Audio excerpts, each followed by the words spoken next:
I have two servers running in my apartment right now. I could put everything into one, but I haven't. And by the end of this video, you'll know whether this works for you or if one server is all you need. Both servers are mini PCs. If you've never seen one, think a Mac Mini. Same idea, small, no display, no keyboard, no mouse, just a power cord and a single Ethernet cable come with it. And that's all you need to plug it in. Both of my units are from Beelink. One is running an AMD Ryzen 5800 processor. The other one's running a slightly more powerful Ryzen 6900 HX processor. The first one has 32 gigs of RAM, the second 24. They both fit on a shelf inside an IKEA Ekit cabinet with room to spare. No noise, no heat problem, no tower case taking up floor space. They run 24 hours a day, 7 days a week. And we'll get to why the power numbers on that are not what you'd expect. Before I explain why I run two servers, I should explain what's on them. Both servers run Proxmox. Proxmox is a free open source platform that turns a regular computer into a host for virtual machines and containers. You install it once, and then from any browser on your network, you can spin up, manage, and monitor whatever you want to run. If you're new to this, a virtual machine is a full computer running inside your computer. It's its own OS, its own resources, completely isolated. A container, on the other hand, is a bit lighter. It shares the host OS, but keeps each app sandboxed. They're faster to spin up and use fewer resources. Both are ways of running services, whether it's Home Assistant, Adblocker, Vaultwarden, or whatever service you plan to run on your home network. Proxmox manages everything through a centralized web interface. Proxmox installs faster than Windows, and if you can follow a walkthrough, you can set it up yourself. So why two? The honest answer is, I could run everything on a single server. But here's where having two gives me that having only one doesn't. Flexibility without consequence.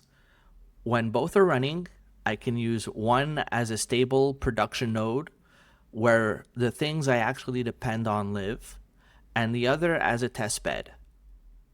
Sometimes I have both servers acting as makeshift load balancers, meaning I won't have a specific test bed or stable machine.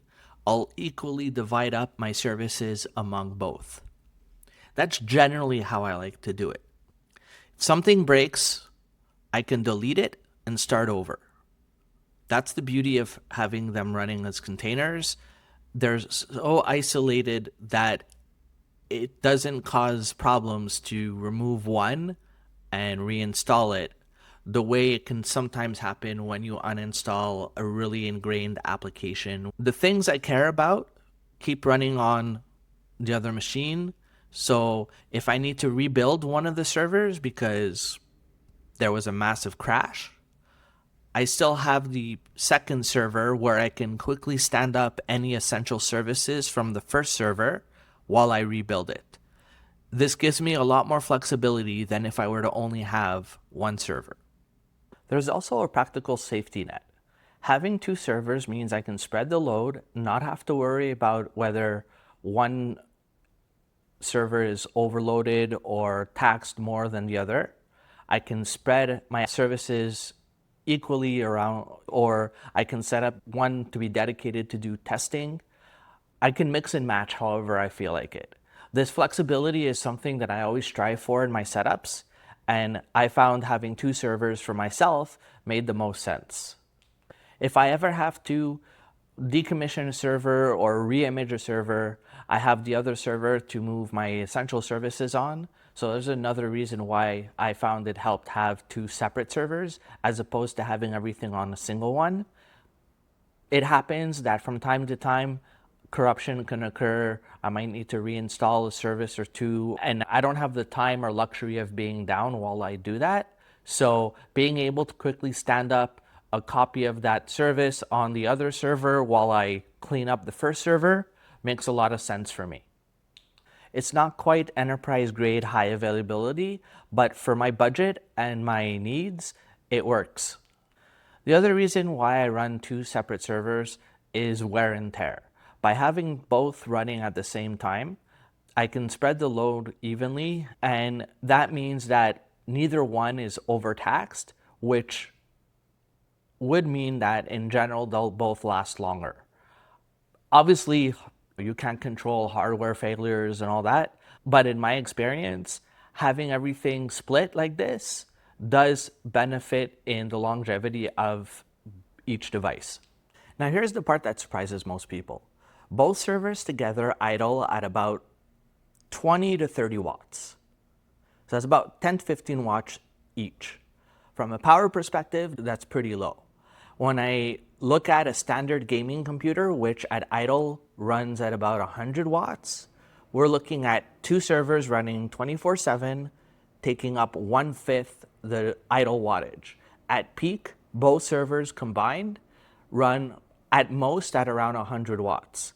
So in general practice, what it costs to run both servers is negligible where I live.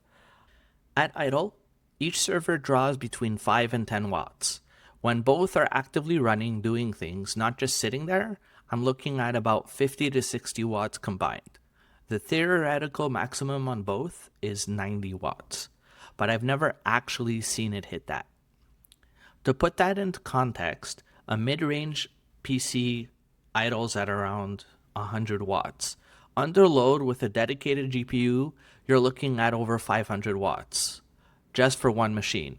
I'm running two servers 24 hours a day, 7 days a week, at well under what a gaming PC pulls during a single session. Here in Montreal, Hydro-Quebec has among the lowest electricity rates in North America. What that means for me is with both servers running 24/7, even if they were running at peak 90 watts, the cost to me would be negligible on my electricity bill. Obviously, every area varies, so you're going to want to pay attention to what it is in your area, but 90 watts typically doesn't amount to a lot over the course of a month. Like I said, 90 watts is if both servers were running at full capacity, full load, all the time.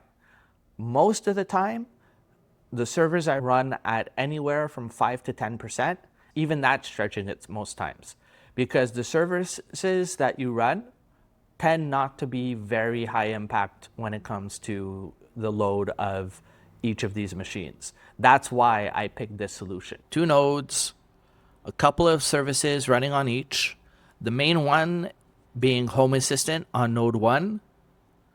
Otherwise, everything else right now is mostly there for testing, couple of monitoring services, and that's about it. Nothing on my servers is precious. If anything were to break, I can easily get back up and running. Everything is backed up. Everything is easy to uninstall and reinstall, and that's the way I set it up.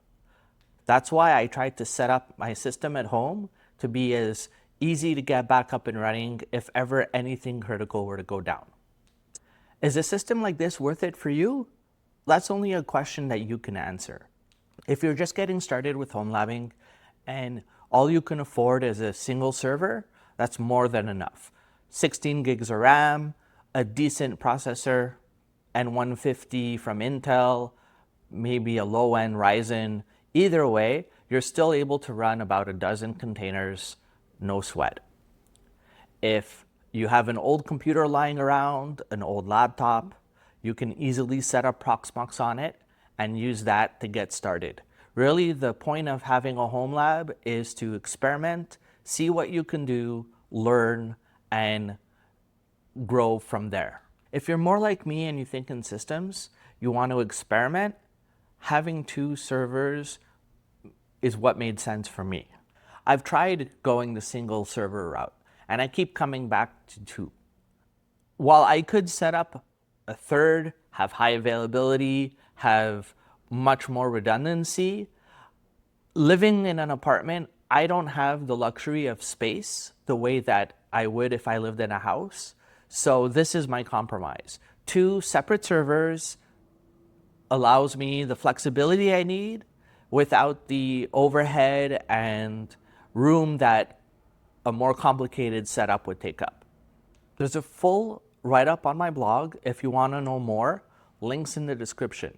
If you want to see me walk through my actual Proxmox dashboards, go through my services in more detail, let me know in the comments below.